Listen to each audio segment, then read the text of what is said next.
On my birthday, I walked into that dining room with a swollen black eye, purple, raw, so fresh the room itself went silent like it had been slapped too. No music. No birthday singing.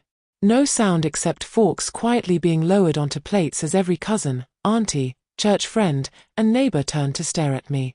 And before I could open my mouth, my only son, the same boy I once rocked in a rocking chair in our little house on Auburn Avenue in Atlanta, straightened his shoulders, looked proud, and said loud enough for every living soul to hear, "Yeah, that was my wife. She put Mama in her place, so she'd finally shut up."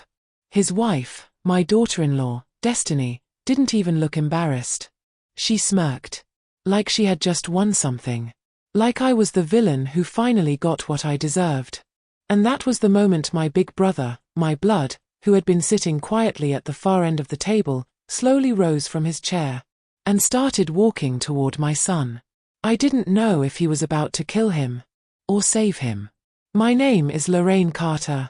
I'm 57 years old, born and raised right here in Atlanta, Georgia, the kind of woman who believes in God, family, and not letting nobody rewrite the truth about you while you're still breathing. People say I'm soft-spoken. But when I love hard. And when I hurt, I go silent. I don't scream. I calculate. So don't go anywhere. If you're hearing my voice, please stay right where you are. Like, subscribe, share, and let me know in the comments if you've ever watched your own child betray you. I need to know I ain't alone. Because let me take you backwards. 6 months before that birthday. Before the black eye. Before the silence. Before I realized my son was gone. Long before this little girl ever raised her hand to me. Back when I still thought I had a warm, safe future. Back when I still believed respect was not something I'd ever have to fight for in my own bloodline. It started small. A soft invasion. The kind you don't recognize until it's too late. Destiny hadn't even been married to my son, Elijah, for 3 full months when I noticed the first shift. Not the loud disrespect. Not the shouting. Those things come later. It was the corrections. At dinner, she'd gently reach over and move the salt just a few inches away from where I placed it. At church, she'd slide herself 1 seat closer to my son, so I'd have to move 1 down. At Sunday dinner, she'd start talking over me, as if I hadn't even opened my mouth. And Elijah, my boy, he'd just look at her softly, like she was something holy. That was the first wound. Not the slap. Not the humiliation. But that first moment I realized my son did not see me anymore. I remember the first time she crossed the line, and did it deliberately. It was late, around 10 p.m. on a Wednesday, when she called me on FaceTime, out of nowhere, and said in the sweetest voice, "Miss Lorraine, I hope you don't mind, I threw away all those old plastic bowls you keep under the stove. You know, the ones with the stains." Like she was helping. Like she was cleaning. Like she was improving something. Those bowls were from my own mother. They were all I had left of her. I didn't say a word. The silence, I think, bothered her more than if I had screamed. She smiled, leaning close to the camera, and that was the first night she said it. "I'm your son's wife now. You gotta understand, I run things. Not loud. Not angry. But with that soft, warning sweetness women use when they've already decided they're above you." That was the moment I knew. This wasn't a daughter-in-law. This was a takeover. And yet, I still didn't see the black eye coming. I didn't see the day my son would stand before God and everybody, and dare to be proud of it. But I remember one moment, real clear. Mid-July. Cookout in my backyard. Every neighbor out. Music. Seasoned ribs. Sweet tea sweating in pitchers. Classic southern summer. And Destiny, out of nowhere, loudly says, "Mama Lorraine told me the other day she wishes Elijah married someone more traditional." I froze. I never said those words. But all eyes fell on me like I had. She kept going. Even louder this time. She told me young women today don't know how to respect authority. The women at the table straightened. The men got quiet. It was a setup. I breathed, steady. Looked her in the eye. And before I could say a word, my son laughed. "Mama, stay saying stuff like that," he said. "She got an old mind, she just don't know when to stop." Everybody laughed with him, including her. That was the first time, in 57 years, that laughter actually felt like violence. But nothing, absolutely nothing, compares to hearing your own child, full grown, declare to the world that the bruise on your face was something you deserved. And as my brother reached my son, that birthday night, the entire room braced for an explosion. But instead, he spoke just 4 low, controlled words. "Elijah, you don't know nothing." And I swear to you, the atmosphere changed. Because what nobody knew that night was that my brother never came to that party to celebrate. He came to collect. Before that night, before the black eye, before my son ever raised his voice at me in front of a room full of people, there was a moment when I still believed he was my boy. Mine. I still remember the smell of sweet peach cobbler in my kitchen the day it all truly began to shift, not the day of the wedding, not some big dramatic explosion, but a quiet morning in late spring. Sunlight moving through my Atlanta kitchen. Sunbeams catching the gold on my old wedding plates. Nothing felt dangerous that day. That's the part that hurts the most. Evil ain't always loud when it walks in. 6 months earlier, Elijah had just gotten married. He still came over every Sunday, at least at first. He still kissed my cheek like he was 5 years old again. Still asked if I needed anything around the house before he left. Until she started correcting him. Quietly. Like a woman tuning an instrument only she could hear. The first time she ever stepped foot in my kitchen, Destiny didn't look around in gratitude. She looked around like a buyer. "Cozy," she said. "Not warm. Not beautiful. Cozy." That word landed in my spirit like a warning bell. She moved things uninvited. Shifted the salt. Rearranged the cups. The thing about a woman taking over another woman's kitchen is she's not just moving objects. She's moving order. Hierarchy. Lines. "You don't mind if I fix things a little? I like things efficient." She didn't ask. She declared. Elijah saw it. He chuckled. Chuckled. As if marriage meant I was now background, not blood. But I said nothing.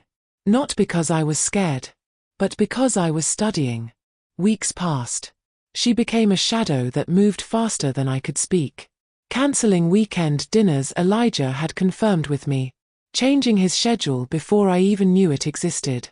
"What you need from my husband, just text me first," she once said, smiling. There are things a woman will say politely that only another woman hears correctly. She was telling me I had been demoted. And it was working. He was changing. A softness in his eyes I didn't recognize, not gentle, but subdued. Like a bright light slowly being dimmed by someone gripping the switch behind him. The moment I realized she wasn't accidental was during Sunday dinner, just 4 weeks after their wedding. My house. Same spread I always made. Same laughter. But she deliberately arrived 30 minutes late, holding takeout. From a restaurant. Foreign dishes nobody asked for. As if to announce, "Your food ain't needed here no more." But she waited before unbagging anything. Waited until everybody was seated and had already filled plates with my cooking. Then, boom. Pulled out bags of butter garlic fusion lamb and jasmine truffle rice, arranged it loud on the table. People got confused. Hands paused. She smiled. Elijah, my son, said this casually. "Babe didn't want you all eating old Southern stuff every week." Old Southern stuff. The same dishes my mama handed me before she died. The same food that raised him. But I smiled. And I said nothing. Because a foolish woman swings emotionally.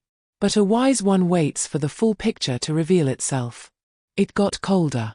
Faster. She stopped calling me Miss Lorraine. Started calling me by my first name, with no warmth. Like a hospital surgeon calling a patient, "Lorraine. We need to talk." Elijah stopped hugging me first when they arrived. He waited for her permission, unconsciously. He didn't see it. But I did.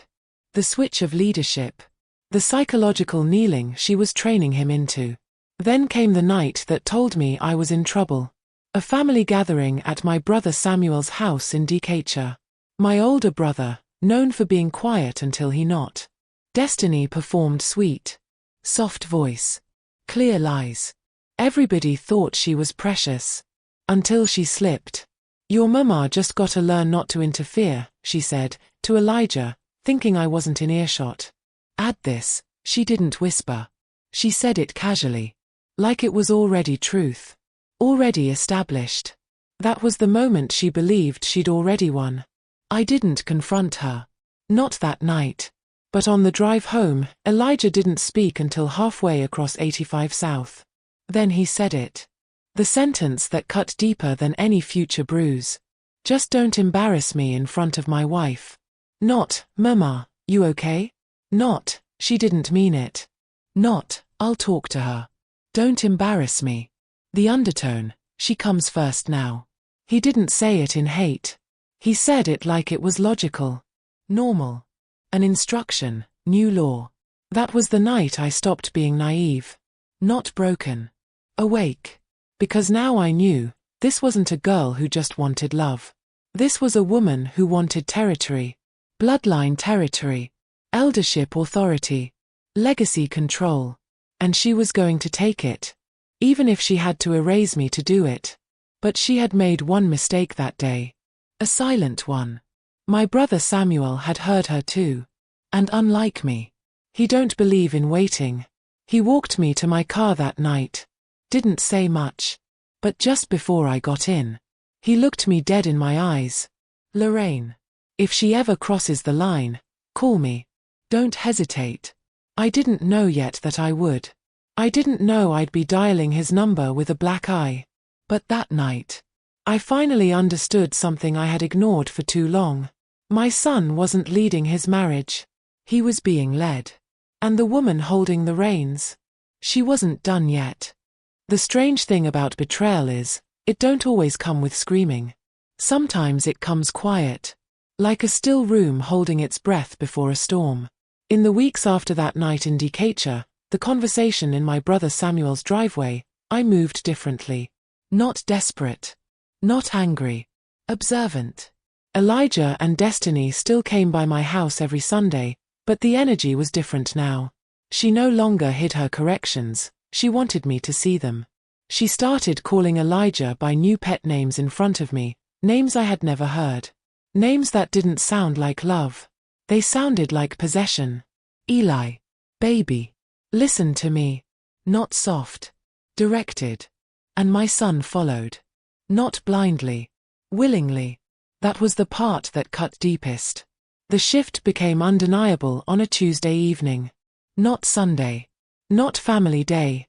Just a regular weekday, when nobody expects warfare. I was sitting by my kitchen window, folding towels fresh from the dryer, when my phone buzzed. Not a call. A video from Elijah. A clip. I opened it. It was Destiny in their kitchen, laughing. Holding my peach cobbler recipe card. Burning it over the stove. I told her grown folks don't need handwritten recipes from the 1980s, she was saying to the camera, laughing as she watched the paper curl and burn. My recipe. Written by my mother's own hand. The last thing I had in her handwriting.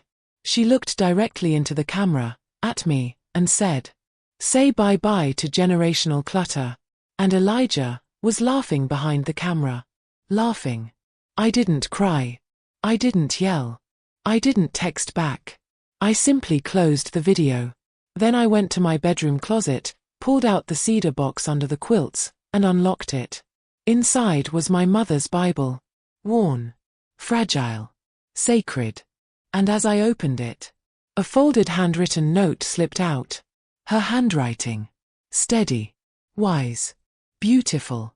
It was a prayer she wrote for me at 21 years old.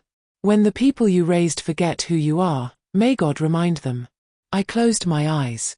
And right there, I made a decision. This was not about a girl disrespecting me. This was about a spirit trying to erase me. And I wasn't going to war with a woman. I was going to war with erasure. The next Sunday, I stayed silent. The entire dinner. I cooked nothing. I said nothing. Elijah and Destiny showed up expecting the usual spread: mac and cheese, greens, cornbread, ribs, banana pudding. They walked in. Saw the empty counters. Saw me sitting at the table with 1 cup of hot tea. No apology. No excuse. No explanation. Just stillness. "Ah, Mama," Elijah said slowly. I smiled. "Yes, baby." Destiny glanced around suspiciously. "Elijah texted you this morning to confirm dinner, right?" I received it. That was all I said. They stood there waiting. Confused. Uncomfortable.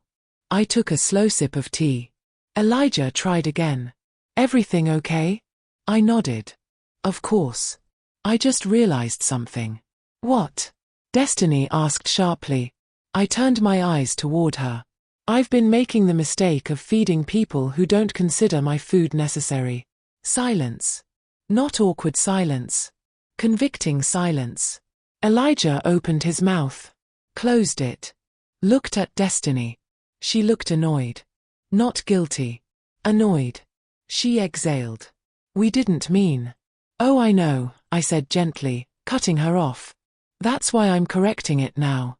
Going forward, since you run his schedule, his meals, his home, I'll wait till you let me know when I'm needed." I felt the shift hit Elijah like a wave. Not anger. Realization. The first flicker. But before he could speak, she cut her eyes at him sharply. And right there, I saw it. The leash. The control. Not love. Control. That night, after they left, my phone rang. "Samuel." "Lorraine," he said. "I drove past your house earlier. Their cars were there. You all right?" "I am," I said quietly. Long pause. "Say the word," he said. "1 word." I didn't. Not yet. Because I needed Elijah to see it with his own eyes. Not be told. Not be forced. See it. But Destiny moved quicker than I expected. She always did. 2 weeks later, she escalated. She invited me, not asked, invited me to her home. Not for dinner. For behavior alignment. That was the phrase in the text. Behavior alignment. Who texts a grown woman that? That was the night I realized, she wasn't just bold. She was building a case. A strategic dismantling. And she was about to attempt it, in her own territory. I accepted the invitation. Not because I was obedient. But because I was done guessing. It was time to look the enemy square in the eye. When I walked into their house that Friday evening, I knew immediately. Something was waiting. Not just tension. A plan. Their dining table was set with 3 seats. Not 2. Meant for something structured. Almost official. Elijah stood when I entered, but he did not hug me. That told me everything. Destiny motioned gently toward the table. "Let's talk," she said. No warmth. And that's when I noticed. On the table between us. A handwritten list. With my name at the top. Not a conversation. An intervention. For me. She was ready to take me down, for good. And I Saturday. Calm. Because she had no idea. I wasn't the one being evaluated. They were. The air inside Pastor Raymond's house felt colder than the outside air, not because of the temperature, but because of the silence. That thick, uneasy, pressure cooker kind of silence, the kind that makes you swallow twice before you speak. Lorraine stood just inside the doorway, her hands clasped in front of her, knowing she'd never been this close to exposing a truth that could ruin everything, yet unsure if she was ready to hear what she already suspected in her bones. Pastor Raymond sat across from her on the edge of the armchair, elbows on his knees, fingers steepled beneath his chin like he was preparing for a confession instead of hearing one. His eyes were studying her the way surgeons study patients before slicing them open. Gentle. Calculating. Dangerous. He finally spoke. "You haven't said a single word since you requested this meeting." Lorraine didn't flinch. "Because I'm deciding how much truth you can handle." A flicker. He hadn't expected that. Good. On the far side of the room sat First Lady Denise, his wife, prim, elegant, unreadable. The woman was still as glass, her posture unforgiving, but her eyes, oh, her eyes gave her away. They were moving too slow, too focused, like she wasn't examining images, she was recording them. That's when Lorraine understood.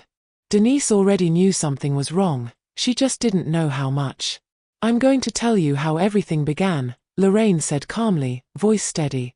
And once I'm done, you will never again be able to say you didn't know. Raymond exhaled, almost in relief. Mistake. He thought she'd come to apologize. He thought she was afraid. He still, after all this time, didn't understand who he'd underestimated. She Saturday. Crossed her legs. Folded her hands. The same way she'd seen powerful women do in courtrooms and boardrooms.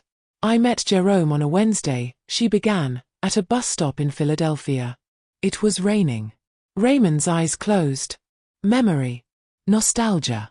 Maybe guilt. But that's not where the problem started, she said sharply. The problem started the night he came home late. Smelling like perfume that wasn't mine.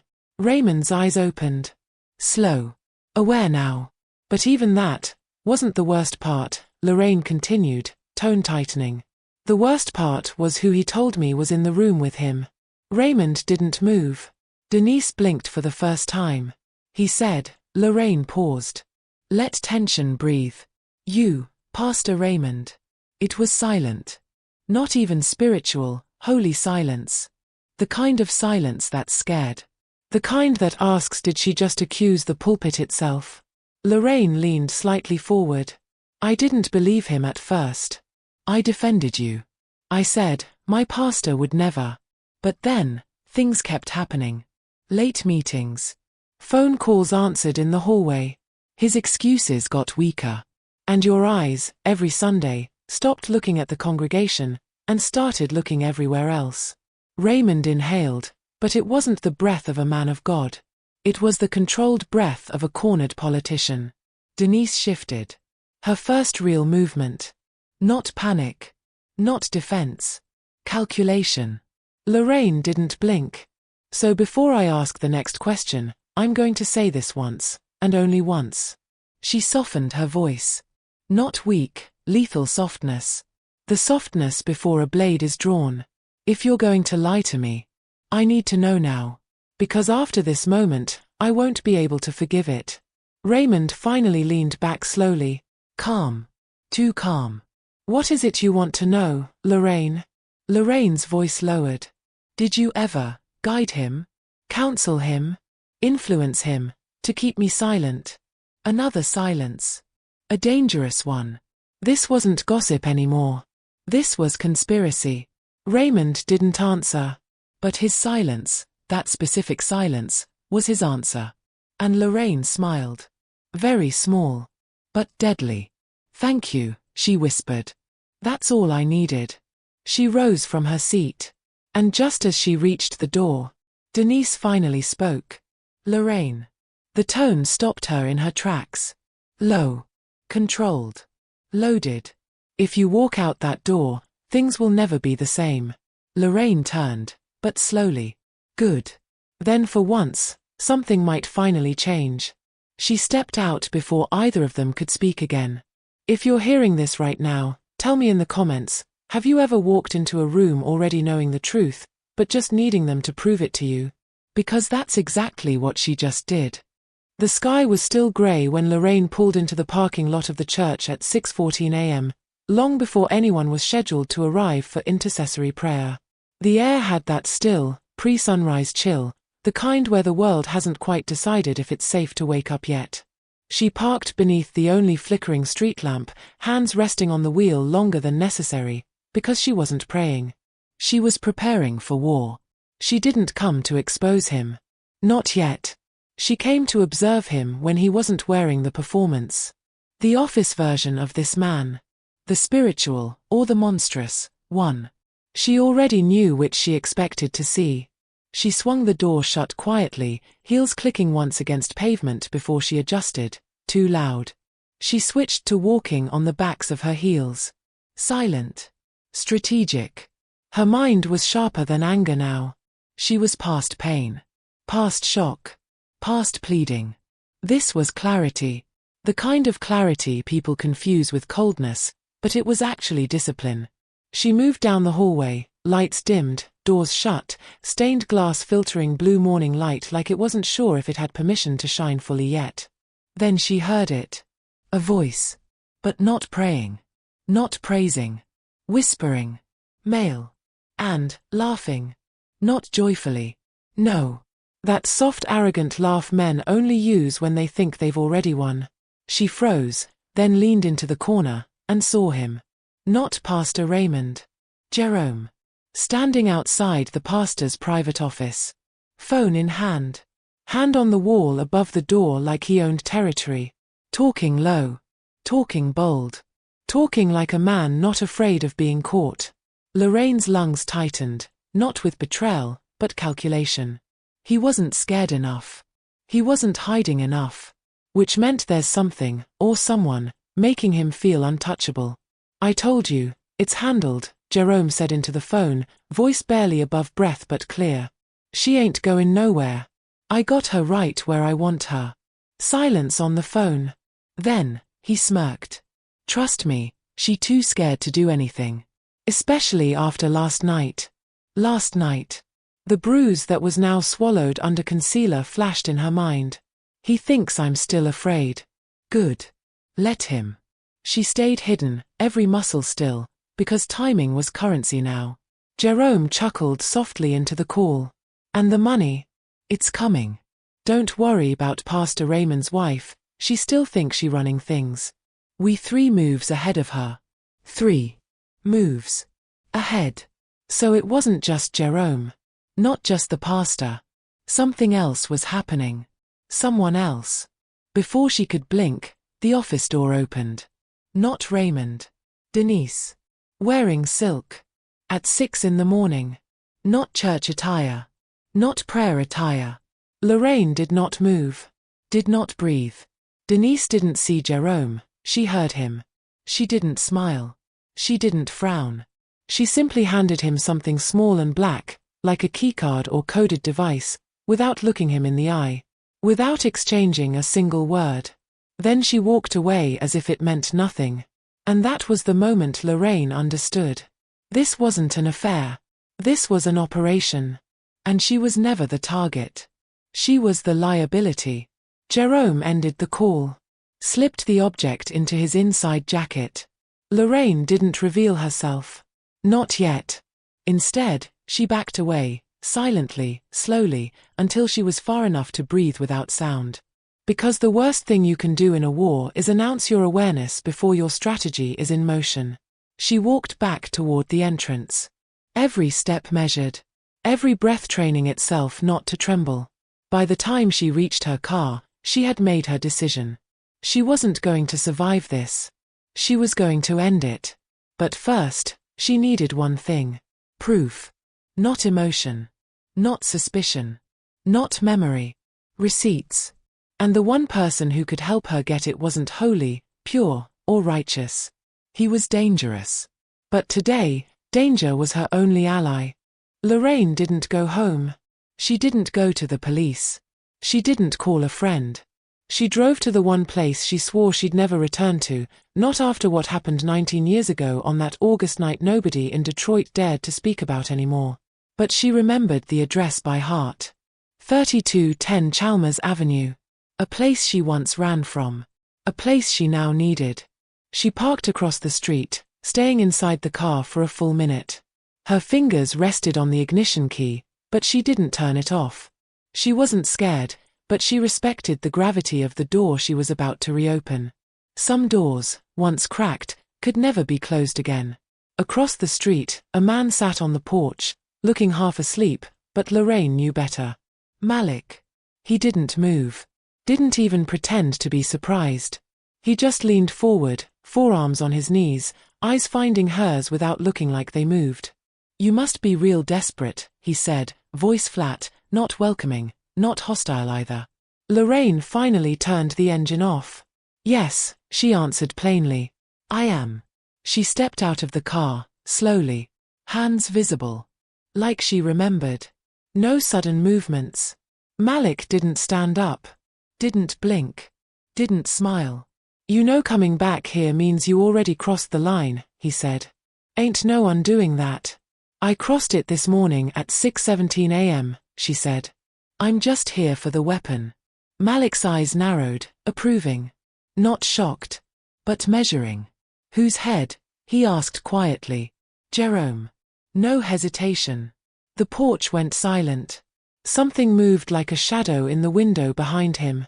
She knew she was being watched from every angle already. Malik's jaw tightened. Just once. Then he whispered, if you naming names, it ain't just him. Lorraine stepped closer. I know. Finally, Malik stood. Slow. Controlled. Like a lion deciding if the thing approaching was prey or threat. Why I should help you, he asked, voice low, after you walked away. Lorraine didn't flinch. Because this time I'm not trying to save a life, she said. I'm trying to end an empire. A long beat. Then, for the first time in almost 2 decades, Malik smiled. Not with warmth. With recognition. Like a sleeping legend returning to awareness. She's back. He didn't invite her in. He simply turned and opened the door.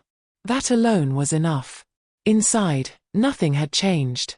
Weapons weren't guns or blades, they were leverage. Files. Ledgers. Secrets. Surveillance. This wasn't a street empire. This was blackmail headquarters. And Lorraine. She was a legend here once. Before she chose God over power. Before she believed church righteousness could protect her. Now she knew better. Malik didn't ask what happened. He only asked one thing, sitting at the steel desk in the back. You want exposure or destruction? Lorraine looked him dead in the eye. Destruction. His nod was slow. Respectful. Then you need something stronger than truth, he said. You need a confession. She understood immediately. A confession wasn't caught. A confession was engineered. Malik leaned back, steepling his fingers. And to get that, he murmured, finally amused, you gotta convince the devil he already won. Lorraine almost smiled. Almost. I've been doing that for years, she said. Malik rose, pulling a secure black case from beneath the floor panel. Locked. Unlabeled. No markings. He slid it toward her like a blood oath. You only get one shot. She nodded. I won't miss. Lorraine did not go home. She drove straight to the last place the old Lorraine swore she'd never set foot in again, City Hall. Not for the politicians. For the basement. Records division. Restricted archives where every dirty secret eventually passed through, usually destroyed before daylight ever saw it. She still had the access code. From a life nobody at church even knew existed. She parked 2 blocks away. Walked in like she worked there, same posture, same pace, no uncertainty. Because buildings like this weren't security guard, they were energy guarded. One flicker of hesitation and you were already marked. She descended the back stairwell, not the public elevator. Second door on the left. Red handle. Burned at the edges from the fire nobody ever reported. Same as 19 years ago. She pushed it open like time had been waiting for her. Rows and rows of sealed financial archives. Tax redactions. Clergy documents marked for internal audit only. Files most people didn't even know existed. She was looking for one. One very specific audit case file. Case ID, Trinity Affairs Internal 27B. Label removed. Blacked with ink. But the code hadn't changed, because none of them thought anyone alive remembered that code system anymore. Lorraine did. She opened the file. And her stomach went ice cold. Because she didn't just see Jerome's name. She saw her son's. Not as a victim. As an approver. Jerome Williams, Approvals Superintendent. Elias Warren, Financial Security Liaison. Her son. Her firstborn. Not married into this. Operated inside it. Before the daughter-in-law ever arrived. Lorraine didn't blink. Didn't flinch. Didn't break. A lesser woman would have fallen to her knees. But she didn't come here for despair. She came for clarity. And now she had it. Proof. Proof that this wasn't just betrayal by marriage. It was betrayal by blood. And yet, something was still missing. This file. It wasn't the original. It was a summary file. Meaning someone had already removed something before this was archived. Somebody went to great effort to hide the worst part. But Malik had armed her with more than just access. Inside the black case he had given her this morning was a microinterceptor. The kind you don't plant, the kind you feed. She pulled out her phone. Called a number she swore she'd never dial again. It rang once. No greeting. Just breathing. "It's me," she said. "Activate Ghost." Not a question. A command. The line cut instantly. That meant Ghost mode deployed. Which meant whatever digital evidence existed would be flushed upward, not erased downward. Upward, to her. And not to her church accounts. Not her real identity. To the old one. The one that died 19 years ago. Lorraine wasn't just entering war. She was entering resurrection. She closed the file. Not shaking. Not enraged. Not hurt. But ready. She stepped back into the dim light of the concrete hallway. Because she finally understood the full shape of this. And she whispered it aloud, not in grief. In realization. They not just using Jerome. They breeding him. Lorraine didn't cry. She didn't scream. She didn't whisper a prayer. She walked out of that archive like the answers didn't shatter her, but rather confirmed what she had already spiritually known. This didn't start with Jerome. This wasn't random. This was generational. Engineered. Targeted. Her phone buzzed once. No ID. No ringtone. Just one vibration, Malik's silent signature. A message appeared. Ghost has locked. Intercepting all live feeds now. Do not react to anything. They think you are still unaware. Lorraine slipped her phone away. Because that was exactly the role she planned to play. She made one stop before she left the building. Not to exit. To detour. Second floor. Hallway C, Office of City Public Trust Litigation Oversight. She didn't need permission. She still had a key. Nearly 2 decades old, but she'd bet her own life before she doubted her past self's foresight. She inserted it. Lock clicked. Inside, it was cold. Cleaner than the rest of the building. Sanitized. Sterile. Government-level darkness. She didn't turn on the light. The moonlight through the blinds was enough to guide her. She walked straight to the far filing wall, not even looking at the labels. To most people, it was alphabetized. To her, it was coded. Top drawer. Third from the end. She pulled it. Inside, a tan folder. Unmarked. No label. Exactly as she had left it 19 years ago, before she walked away from all this. She opened it. One photograph. One. Her son. Elias. Aged 12. Standing next to Pastor Raymond. Not a church photo. A private room. Documents on the desk labeled Youth Trust Initiative Royal Covenant Funding Pilot. Lorraine's chest went still. Oh God, they started grooming him as a child. Not sexual. Worse. Financial. Political. Psychological. Making him believe it was purpose. Which meant, everything that looked like betrayal might be brainwashing. Control. Programming. This wasn't just a scheme. This was a doctrine. Her son wasn't an enemy. He was a weapon they built. Lorraine closed the folder. And just like that, her mission shifted. She wasn't just going to burn this empire to the ground. She was going to free her son. Even if he fought her to his last breath. Even if to him, Esechi was now the villain. She exited quickly, not rushed. Flow steady. Expression lifeless. The safest disguise was emotional emptiness. As she reached the final exit door, her phone buzzed again, but she didn't check until she was inside her car. A video feed appeared. Live. Security camera. Inside the pastor's private lounge. Denise. Jerome. And Elias. Her son. Expression cold. Arms folded across his chest like a man already convinced he was a leader. Denise pacing. Jerome leaning back cocky. Elias, in command. Elias, move ahead with level 3 if she contacts anyone. Jerome, so we eliminate? Elias, not yet. Fear first. Lorraine's hand tightened around the phone. But she did not panic. She smiled. Slow. Controlled. A mother's smile, not of fear. Of recognition. Because they planned to hunt, but hadn't yet understood. They awakened the wrong version of her. I stepped off that porch like my feet weren't even touching the earth anymore, like I was walking through somebody else's life. The sirens were louder now. Close. Too close. That thin Detroit air cut through my throat when I exhaled, but I still couldn't catch my breath. My palms were damp. My body was trembling. And I swear, I could still hear the echo of Rashard's voice behind me. You went too far, Mama. You don't even realize what you just did. His face, the way his eyes had shifted. Like what he saw in me wasn't his mother no more, but something he was low-key afraid of. I never, not once, thought I would live to see that look in my own son's eyes.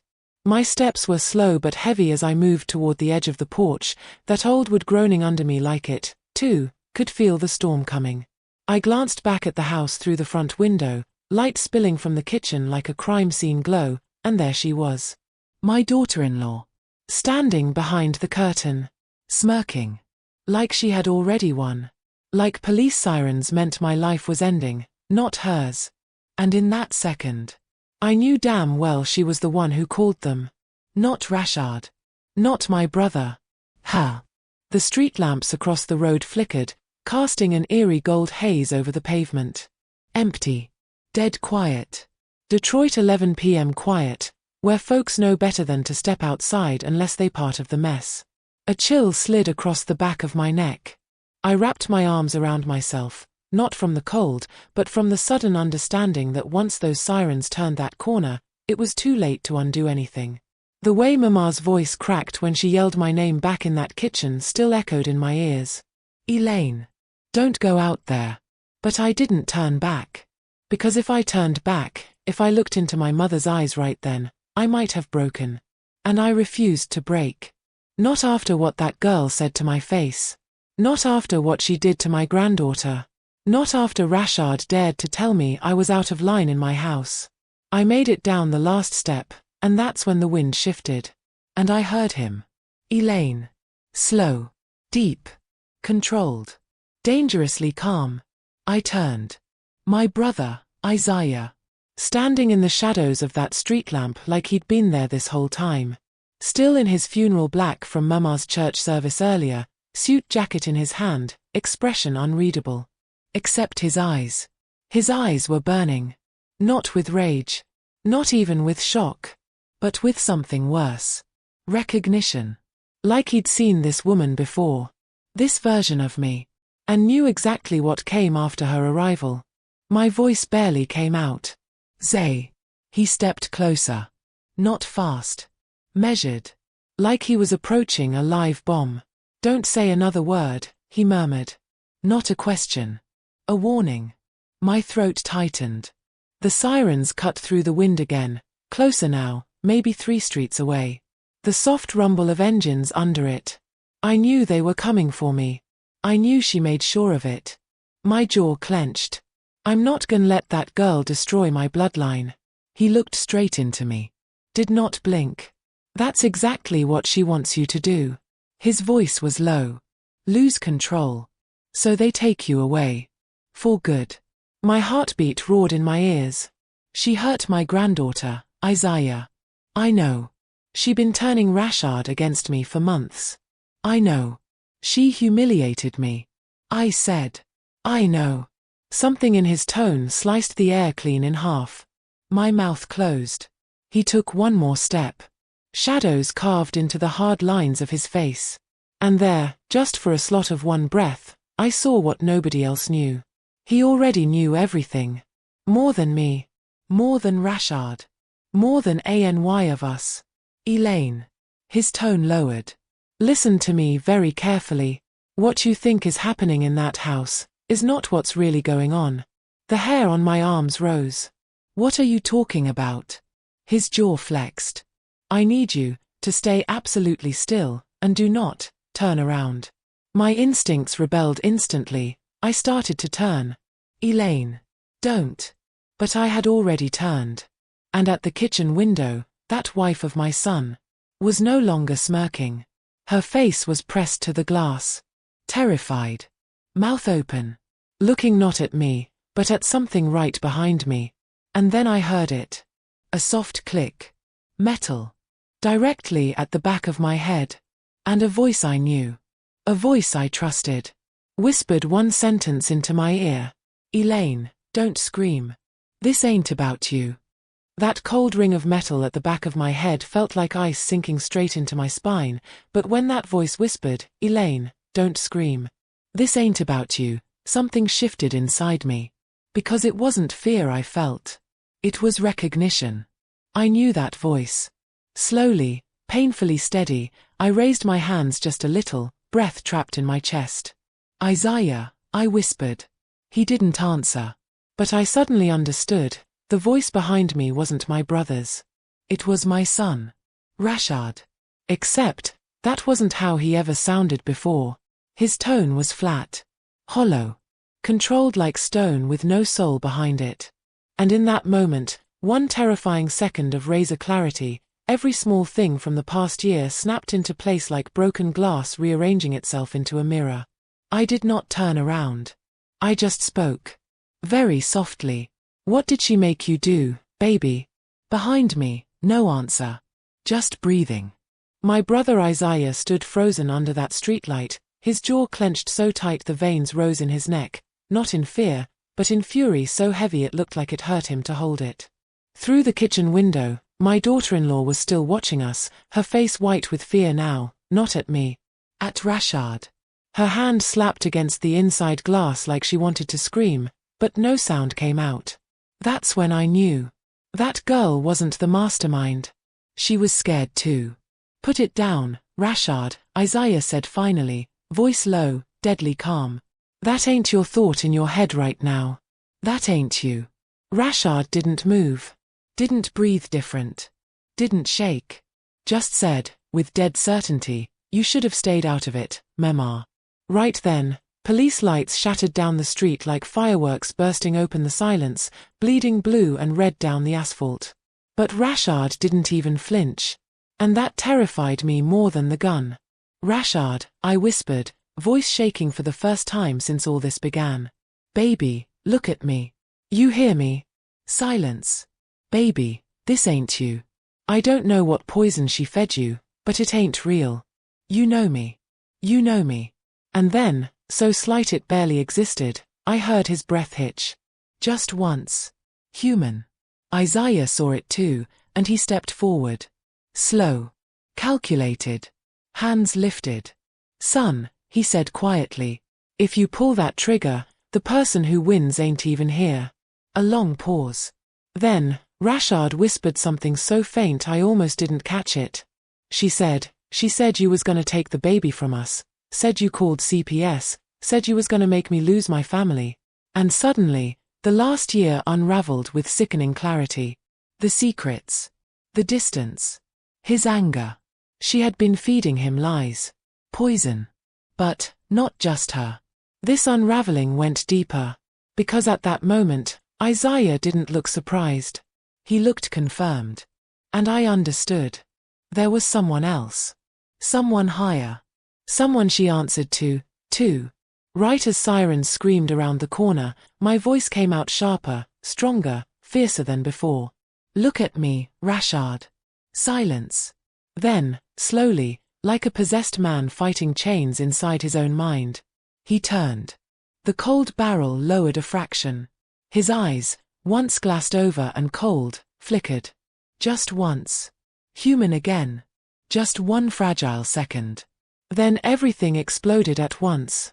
Isaiah lunged. I spun. Tires screeched. Police lights blinded the street. Rashad didn't pull the trigger. Not because he chose mercy, but because Isaiah was faster. In one single motion, he struck his arm, disarmed him clean, no struggle, pure precision. The gun hit the pavement. And my son, my baby, collapsed straight down like his bones melted. right into my arms. Sobbing. Shaking. Free again. My God. Mama, what did I almost do? I held him so tight it felt like I was forcing life back into him. The police rushed onto the scene, guns drawn, shouts cutting through the chaos. Detroit PD. Hands where we can see. But they didn't get to finish.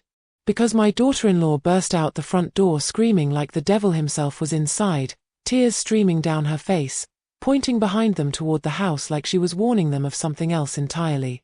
There's someone else in the back, he's armed, please, he's not done yet. The police pivoted. Confused. And Isaiah's head snapped toward the dark side of the house immediately, like he'd been waiting for it. Not surprised. This wasn't the end. This was the real beginning. He turned to me, and for the first time, I saw real fear in his eyes. Elaine. Take Rashad. Go inside with the police. Now. Who is it? I whispered, terror rising like flames in my throat. His jaw tightened. And when he finally said the name, I felt my soul go ice. It wasn't her father. It wasn't her brother. It wasn't a stranger. It was someone I never, ever, expected. He whispered it so low I almost couldn't breathe hearing it. Mama's pastor.